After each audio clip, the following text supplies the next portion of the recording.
Olá, pessoal! Tudo bem com vocês? Espero que esteja tudo bem com todos vocês. Comigo está tudo bem, muito bem. Que a paz do coração, a paz da mente, que toda a força, toda a energia positiva possa estar brilhando no dia de hoje. E hoje é dia de festa, né? Hoje nós vamos falar de Cosme e Damião, né? Aqueles santos que geralmente todo ano adoçam nossa vida, não é verdade? Então vamos lá. Bom, quando falamos de Cosme e Damião, nós temos que voltar um pouquinho lá atrás, né? Na época ali em torno de 260, 270 depois de Cristo, quando foi mais ou menos a época que eles nasceram, né? E que eles viveram ali na região da Arábia, né? Então eles nasceram naquela região ali, eram de família nobre, tinham algumas posses da família deles e tudo, o que possibilitou, né, mandar os dois irmãos, que eram gêmeos, né, para estudar na Síria, em uma grande escola ali de ciências, né, ciências naturais e de medicina, né?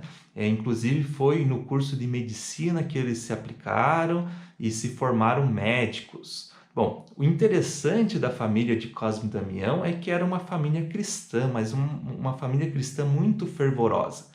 E naquela época a gente tem que se lembrar que nós estamos ali em 260, 270, 280 depois de Cristo, ainda o cristianismo ainda estava tentando ali expandir, estava tentando sobreviver, porque desde o século zero, lá desde quando surge, né, o cristianismo ali com a ascensão de Cristo e tudo mais, desde aquela época existiu uma certa perseguição, né, para com os cristãos e uma dificuldade de expandir essa crença, né? Seja dentro do próprio judaísmo, né? do próprio território ali, entre os irmãos ali, né?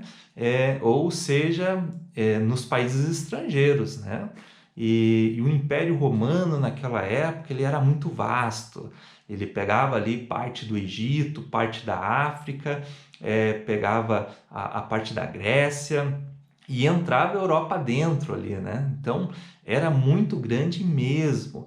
E todo esse império, para ser governado, tudo, havia uma certa dificuldade por parte dos imperadores, né? Então eles costumavam ser rígidos em algumas leis, algumas regras, porque até era necessário, né? Para se manter uma ordem, se manter uma justiça. Então, dentro desse contexto, né, nessa época, quem governava era Diocleciano, e era um imperador que ficou famoso por várias reformas que ele aplicou, né, sobre o Império Romano, principalmente por questões ali que a inflação estava crescendo muito, era um momento pós grandes guerras, então existia ali ainda muitos atritos nas fronteiras, e o Diocleciano ele era um imperador que veio da parte militar, então ele era mais da parte militar, menos da parte política, então ele tinha uma visão um pouco diferente, mais bélica das coisas, né?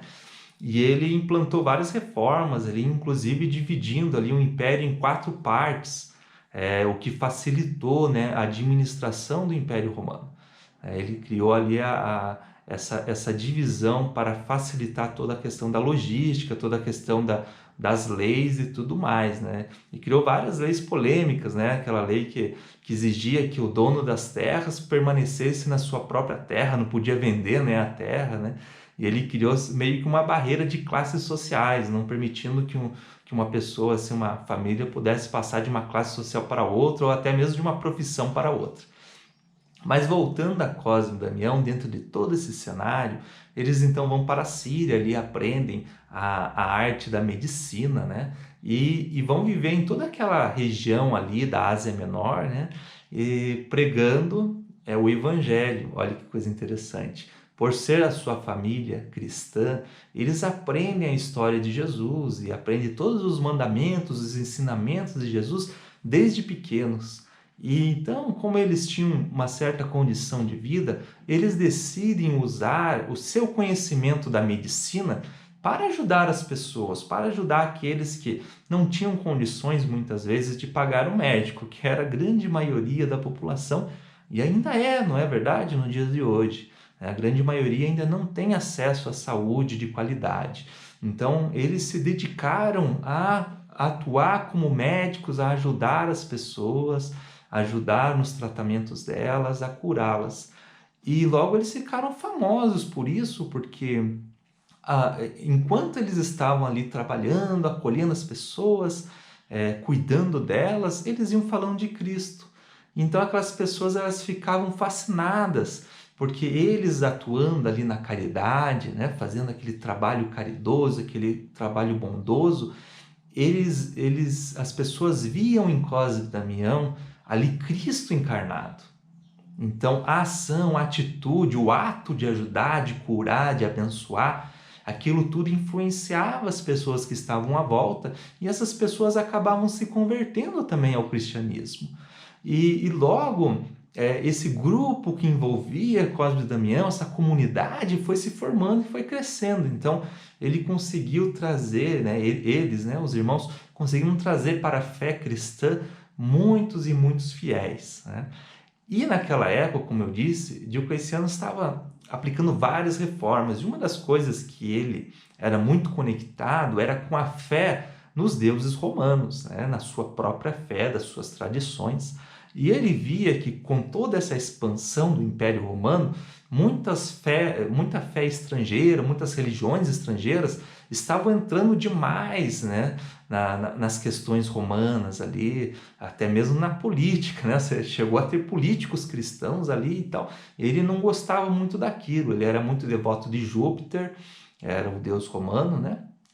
E ele criou ali algumas leis, né? Entre elas a adoração a Júpiter e a todos os deuses romanos.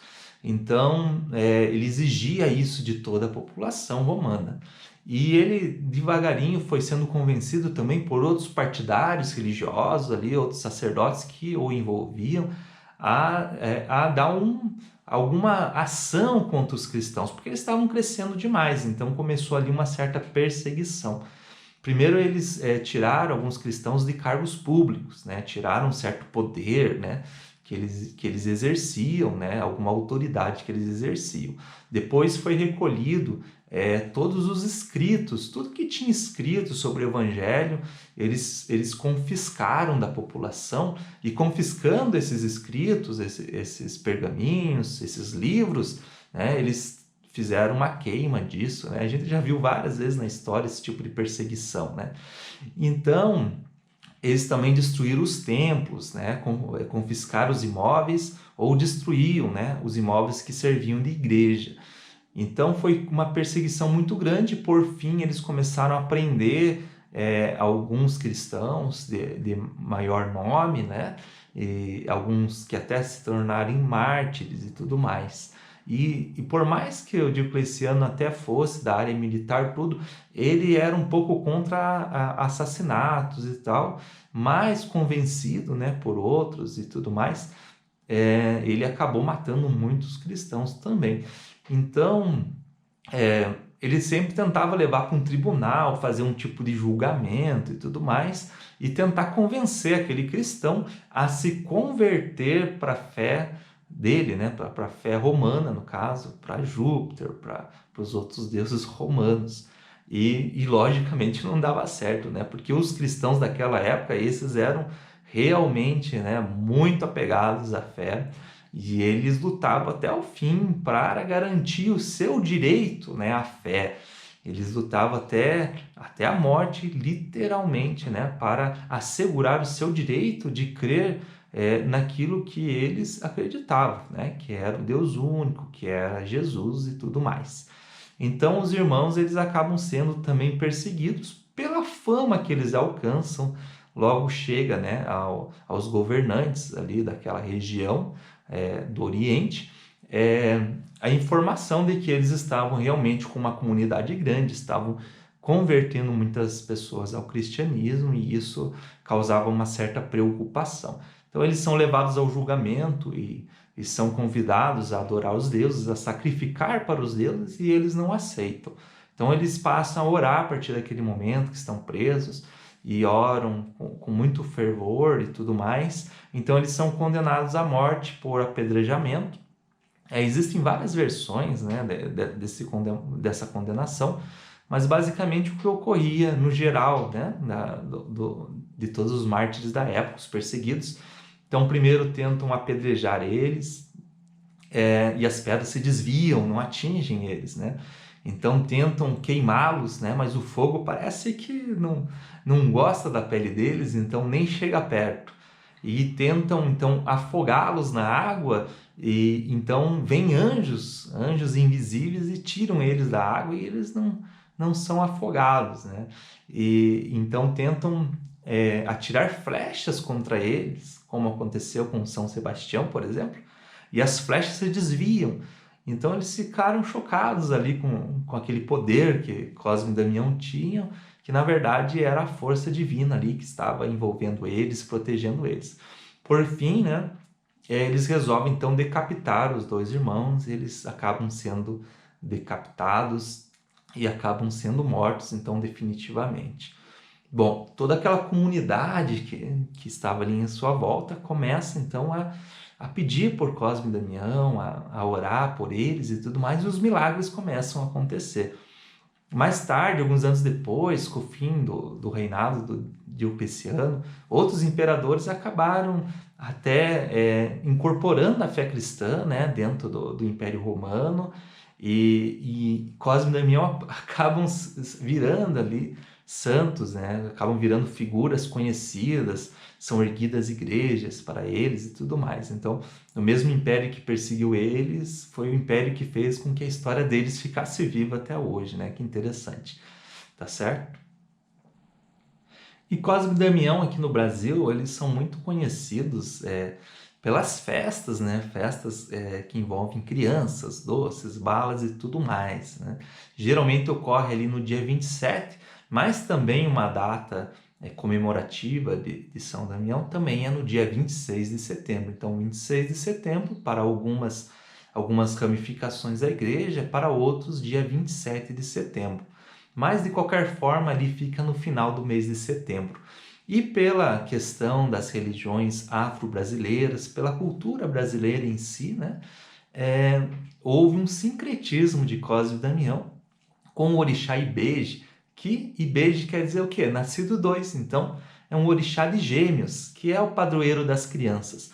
Apesar de Cosme e Damião, em sua tradição original, não ter nenhuma ligação direta com essa ideia de crianças, com doce, com balas, com festas e tudo mais, eles estão muito mais ligados à questão da medicina, então eles acabam sendo patronos da medicina e de toda essa área médica, né? Inclusive, eles influenciaram muito o nascimento de confrarias médicas, né? Durante toda a história da Idade Média, história da igreja.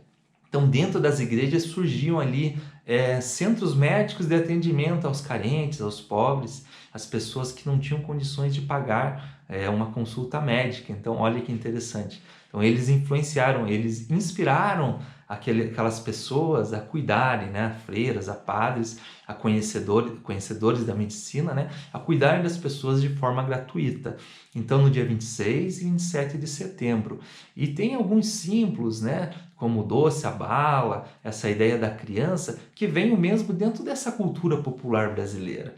Então, essa conexão através do sincretismo com gêmeos que são padroeiros, né, dentro da tradição iorubá, das crianças, né, do nascimento, do desenvolvimento da criança, então se criou essa conexão com São Cosme e São Damião, através do sincretismo, e essa ideia de dar balas, doces, né, bolo e tudo mais, vem justamente dessa união, né, dessa união de crenças, de fé, né, que é tão bonito no Brasil, esse caldeirão cultural que nós temos aqui, tá certo?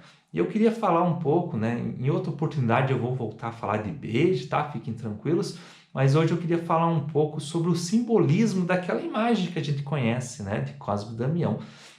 Então a gente costuma ver aquela imagem dos dois ali, né, de pé, né, com uma túnica ali verde, né, e essa túnica verde, ela representa justamente essa capacidade de transcender a alma e da imortalidade. E também essa capacidade de cura, seu conhecimento médico que possibilitava eles a curarem as pessoas. Eles também trazem ali uma capa vermelha, né, sobre os ombros, e essa capa vermelha é para lembrar que eles foram mártires, ou seja, que eles se sacrificaram para que a fé cristã continuasse existindo.